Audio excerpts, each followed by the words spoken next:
हम्म आज के इस गहन विश्लेषण में हमारे पास जो रिसर्च और आर्टिकल्स का ढेर है ना, वो शहरी जीवन के भविष्य की एक बहुत ही दिलचस्प और कह सकते हैं कि थोड़ी डरावनी तस्वीर पेश कर रहा है। बिल्कुल।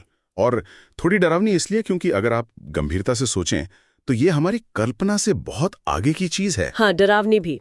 तो आज हम सऊदी अरब के क्राउन प्रिंस मोहम्मद बिन सलमान के उस महत्वाकांक्षी प्रोजेक्ट पर चर्चा कर रहे हैं जिसे द लाइन कहा जा रहा है। देखिए, ये प्रोजेक्ट सिर्फ एक नया शहर बसाने के बारे में नहीं है।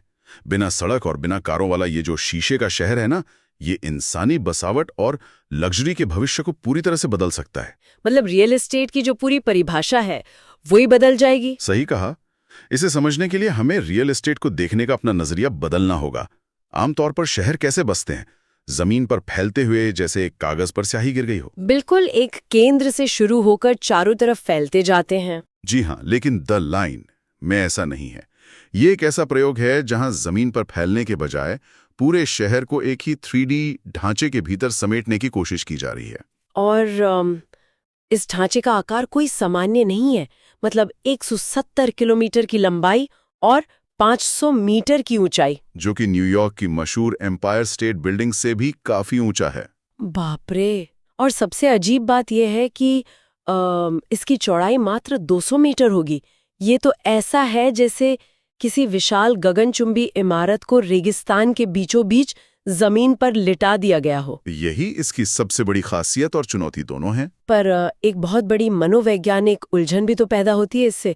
मेरा मतलब है, सिर्फ 200 मीटर की चौड़ाई में 90 लाख लोगों की बसावट, क्या ये एक बहुत ही घुटन भरा अनुभव नहीं होगा? ये सवाल लाजमी है। इंसान को खुली हवा चाहिए, जमीन और प्राकृतिक रोशनी की जरूरत होती है। क्या वो सब इस शीशे के डिब्बे में मिल पाएगा? देखिए, इस घुटन से बचने का जवाब इसके डिजाइन में छिपा है। अच्छा। इसे सिर्फ एक के ऊपर एक अपार्टमेंट बनाने की तरह मत सोचिए। हाँ। इसकी तुलना एक कंप्यूटर मदरबोर्ड से कीजिए। जिस तरह मदरबोर्ड में डेटा सिर्फ एक सपाट सतह पर नहीं, बल्कि कई लेयर्स में एक साथ ऊपर, नीचे और अगल बगल ट्रैवल करता है। समझ रही हूँ। बिल्कुल उसी तरह इस शहर का पूरा ढांचा काम करेगा। पाइपलाइंस हो, वेंटिलेशन हो या पार्क, सब अलग अलग स्तरों पर एक 3D ग्रिड में पिरोए जाएंगे। यानी सब कुछ वर्टिकल होगा। हाँ, यहाँ रियल एस्टेट की कीमत इस बात से तय नहीं होगी कि कोई जगह जमीन पर कहाँ है, बल्कि इस बात से कि वो किस वर्टिकल लेयर में मौजूद है। लेकिन अगर 90 लाख लोग इस 3D मदरबोर्ड जैसी जगह में रह रहे हैं, तो यातायात और लॉजिस्टिक्स की चुनौती तो बहुत बड़ी होगी। चुनौती तो है, पर इसका समाधान भी बहुत हाईटेक रखा गया है। डेटा के मुताबिक इस शहर में हर जरूरी जगह सिर्फ 5 मिनट की पैदल दूरी पर होगी। चाहे ऑफिस हो, स्कूल हो या पार्क। सब कुछ। जी हाँ, सब कुछ।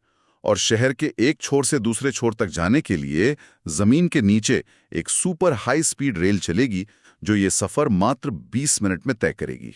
170 किलोमीटर 20 मिनट? मतलब ये कोई आम ट्रेन तो नहीं हो सकती। बिल्कुल नहीं। ये शहर की रीढ़ की हड्डी की तरह काम करेगी, जो पूरी तरह घर्षण रहित तकनीक पर आधारित होगी। वाह! और इसके अलावा रोजमर्रा के कामों के लिए फ्लाइंग टैक्सी और रोबोटिक हेल्पर्स इस पूरे नेटवर्क का हिस्सा होंगे। सतह पर कोई कार नहीं होगी, जिससे प्रदूषण पूरी तरह से शून्य रहे। ये तो किसी साइंस फिक्शन फिल्म जैसा लगता है। लेकिन इसे रहने लायक बनाने के लिए सबसे अहम चीज तो इसका मौसम नियंत्रण है ना? जी, वहीं पर सबसे बड़ी पेचीदगी आती है। हाँ, मैं उसी पर आने वाली थी।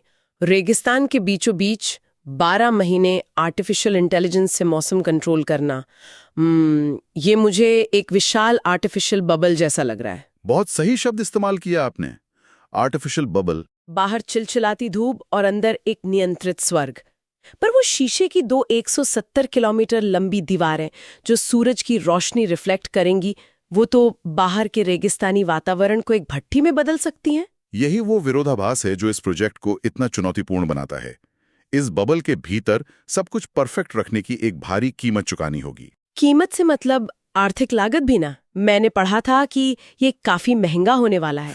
विशेषज्ञों का अनुमान है कि इस प्रोजेक्ट की कुल लागत $1 ट्रिलियन को भी पार कर जाएगी। इतने बड़े पारदर्शी इकोसिस्टम को चलाने के लिए भारी मात्रा में ऊर्जा और डीसैलिनेशन प्लांट्स की जरूरत होगी। $1 ट्रिलियन? इसका अंदाजा लगाना भी मुश्किल है।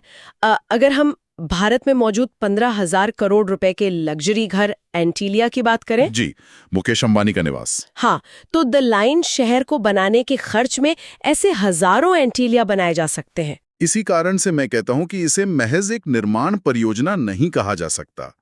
ये दुनिया के इतिहास का सबसे महंगा और जटिल प्रयोग है। भविष्य की तकनीक का एक मास्टरपीस बनने की राह पर है। सही कहा आपने। और ये पूरा विश्लेषण हमें एक बहुत ही गहरे और थोड़े परेशान करने वाले विचार की तरफ ले जाता है। वो विचार क्या है? यही कि अगर इंसान रेगिस्तान के बीचों बीच एआई द्वारा कंट्रोल किया हुआ पूरी तरह से अनुकूल मौसम वाला एक विशाल बंद शहर बना रहा है, तो क्या इसका मतलब ये है कि भविष्य में मानव सभ्यता प्राकृतिक दुनिया के साथ तालमेल बिठाने के बजाय पूरी तरह से कृत्रिम वातावरण के भीतर ही रहना चुनेगी? ये सच में एक बहुत ही गंभीर सवाल है। क्या ये हमारी प्रगति का चरम है या प्रकृति से खुद को हमेशा के लिए अलग कर लेने की शुरुआत? इस गहरे सवाल के साथ आज का ये विश्लेषण हम यहीं समाप्त करते हैं। अगर आपको हमारी एफर्ट और टॉपिक पसंद आए तो please like, subscribe and comment us. Thank you.